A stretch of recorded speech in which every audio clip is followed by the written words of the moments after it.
Hello and welcome to my channel. This channel is all about random this and that projects around the house. And today we're going to be building floating shelves. So let's get to it. Let's get set up for this project. I have some sawhorses here to hold my pieces of wood. I had picked these up from Lowe's. I picked up about 4 of them because they were on sale. And they're 6-foot pieces, Black Forest Silver Fir. And they're not all the same size, so this one's just kind of more straight board, and it still has the bark on it. So we're going to see what we can do to get that off and see what kind of tools I have in my arsenal that would probably get this stuff off. So we'll see.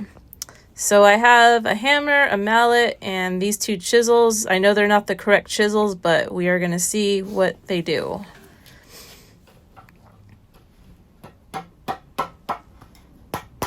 All right, so far so good. Ah, no! I need clamps. Ah, much better.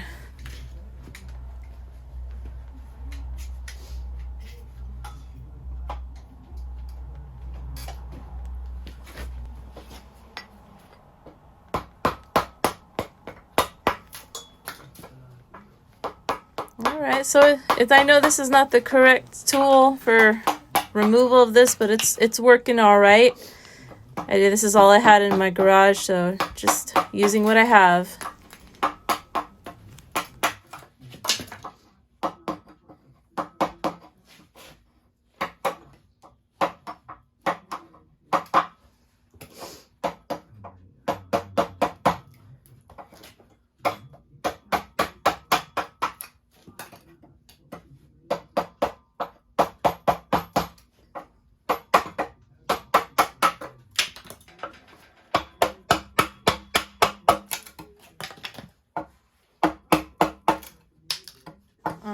Alright, this is where my chisel was kind of not doing its best, so we're going to see if I could get the rest of this stuff off by other means.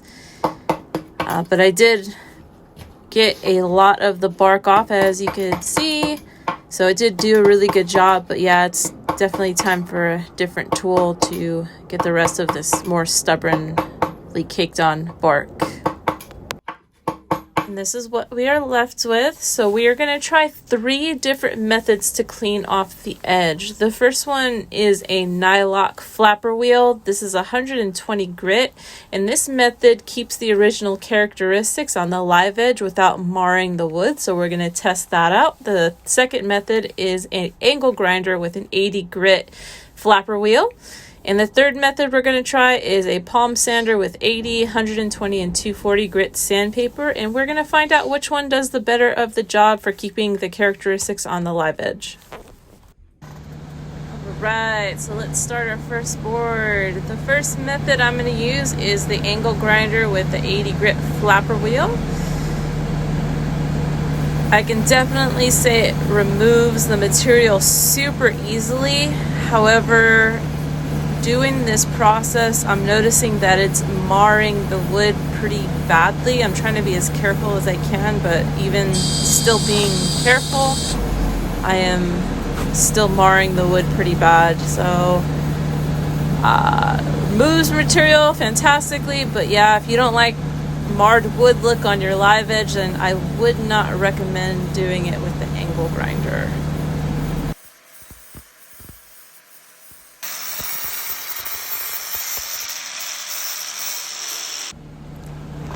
For our second method, I am using a palm sander with an 80 grit sandpaper to remove this bark, and we'll see how it does. So far it's going good. It's a lot smoother than the angle grinder. It's removing the material pretty good. However, I am still nervous about it removing the natural characteristics of the live edge wood. I'm trying to be as gentle as I can to get the bark off.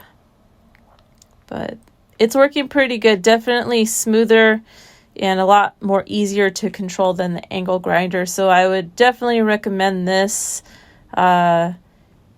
as opposed to the angle grinder, unless you like that marred look on your live edge. So this is definitely much easier to control. And our final method, we have the Nylox flapper wheel 120 grit. So we'll see how this works. So that's the spot I just went over with the sander, and I'm seeing how this works as opposed to the sander. This is supposed to be a lot super gentle on the live edge wood, and it's going to keep a lot of the original characteristics in the live edge wood. So we'll see how true that is. So I'm trying different methods here. I've never used one of these before, so going vertical, horizontal, and seeing how it works. And yeah, it's moving the material off really nicely, as you can see. And then yeah, let's try some more to get some more off, and we'll see what method is superior.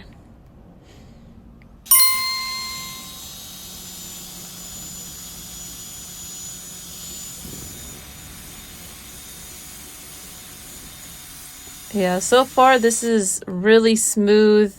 It's really gentle on the wood. It's keeping like all the original characteristics. It does take a little bit longer to remove the paper bark off the live edge, but it is definitely worth the patience, because unlike the angle grinder or the palm sander, you get to keep all the naturalness that comes with the piece, and that's part of the beauty of the live edges. So definitely takes more patience, but definitely worth it. It is moving the material off really nicely, and yeah, it's kind of satisfying to watch it come off like this. It's easy to control. Like I said, it's very, very gentle on the wood. Yeah, it's doing a beautiful job.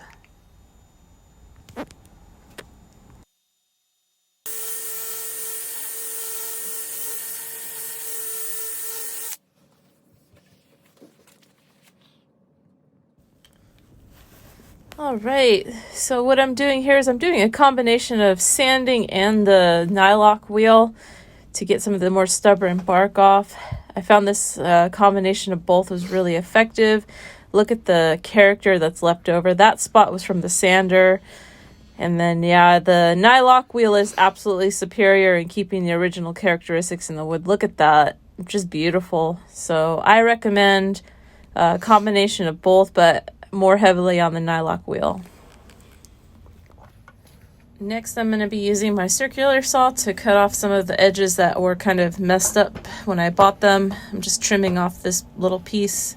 Not all of them have messed up edges, just this one. So I'm just going to trim off this little piece, and then we'll sand the rest of the board.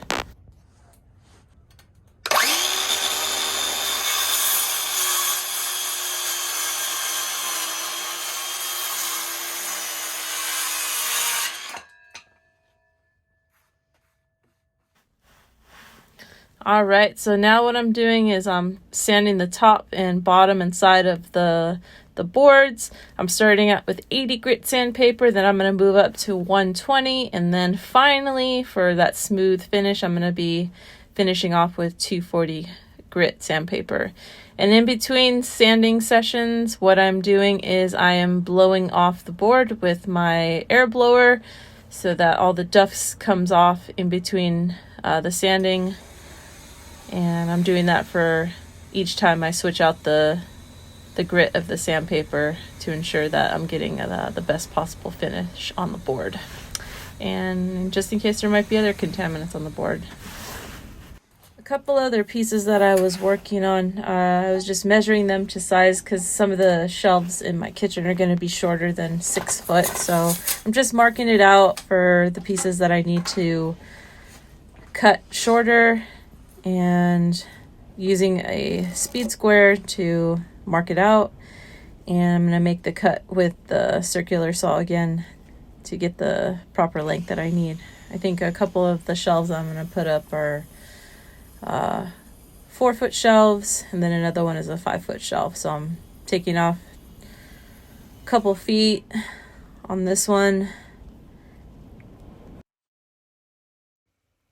And now we're measuring where we need to drill the holes so that we can put the shelf brackets in. So this is a jig that I got off of Amazon to help with the drilling of the bracket holes. So what you do is you line up the jig so it's dead center so that you're able to keep the drill bit straight as you go in. And then you want to make sure that the metal pieces on each side of the jig are up against the piece of wood that you're going to be drilling into. And now what we're going to do is screw it in to secure it before we start drilling.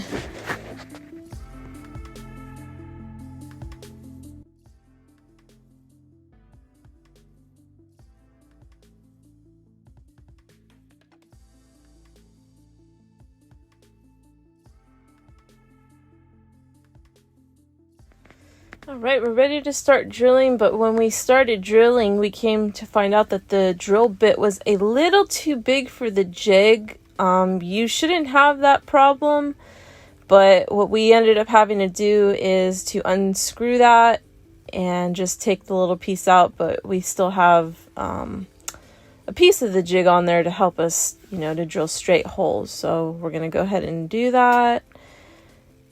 And everything should be good, nice and straight.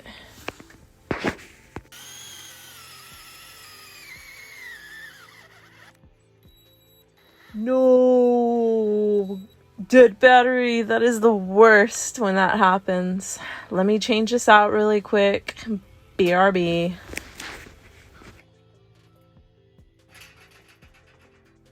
Alright, back in the drilling business. So what I forgot to mention is I marked the drill bit beforehand so I know how far I need to go. You don't want it popping out the other side and ruining your beautiful live edge, so make sure you measure before you start drilling so you know when to stop drilling.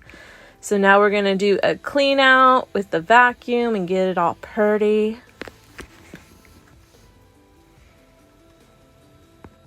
So after you remove the jig, now it's time to find out if we drilled right. Boom, perfect. So what I'm doing here is I'm screwing down some of the brackets to a 2x4 so that I can cut the rods to size.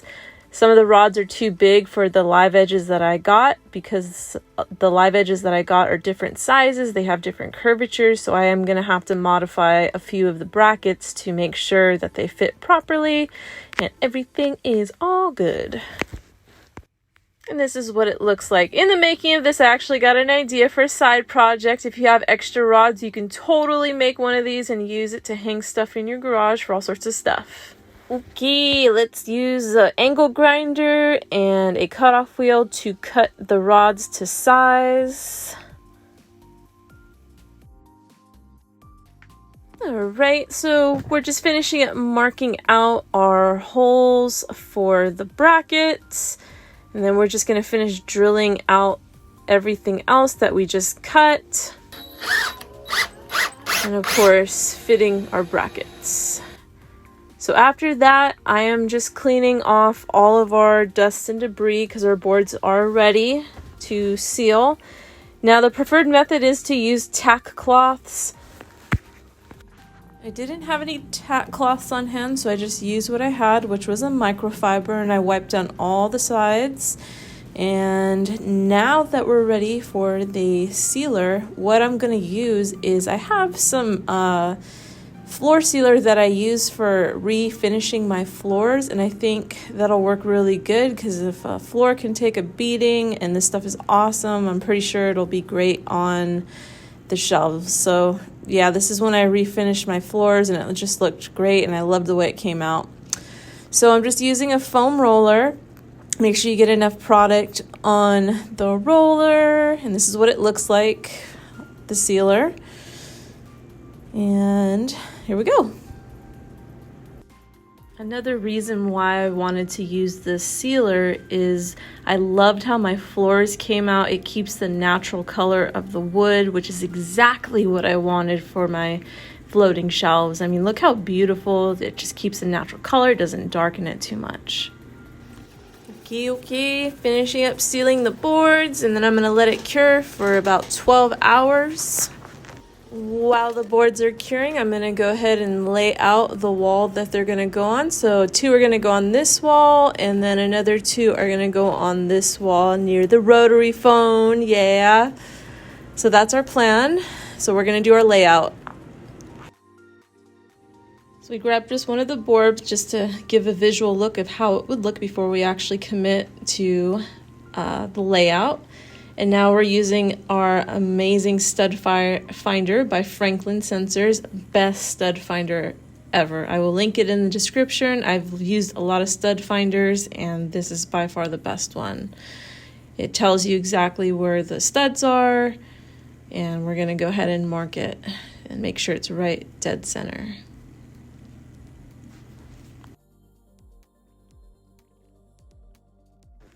Okay, now that we have our stud marks marked out, we're going to go ahead and start mounting the shelf brackets. So we're going to just put a screw directly into the stud. And with these brackets and the size of the studs, what we're going to have to do is we're just going to grab one solid stud with the screw. And then on the second hole, what we're going to have to do is we're going to have to use a wall anchor because the bracket was a little bit longer than the stud that was in the wall. So we're just improvising. So that's what we're going to do right now, making sure it's level first. And then we're going to proceed to put the stud in the other hole.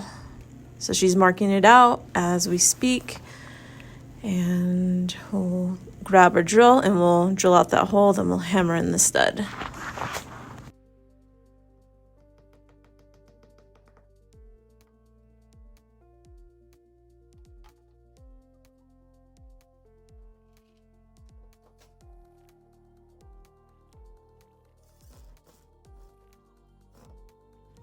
Awesome, it worked out really good. So we're just tightening up and we're just repeating the process for the rest of the brackets. We have the rest of the brackets up and we are ready to mount the first board. We're so excited, moment of truth. Here we go. There was a little bit of resistance, so I just grabbed a rubber mallet and just hammered it back in. And look, yay! It is so beautiful. It turned out so good. Check this out, y'all. Love this. Let's repeat the same process for the other ones.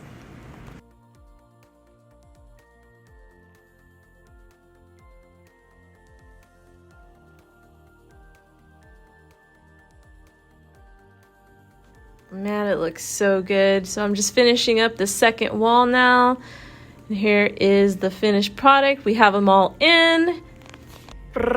Time for the reveal. Yes! Look at how beautiful these came out. I could not be more thrilled and excited how beautiful these look. The natural characteristics of the live edge are still there.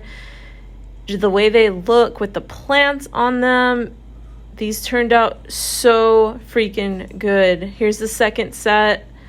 Man, guys, get yourself some plants and some floating shelves. All right, thanks guys so much. Best of wishes on your floating shelf project. And again, all the links are linked down below. And have an awesome day.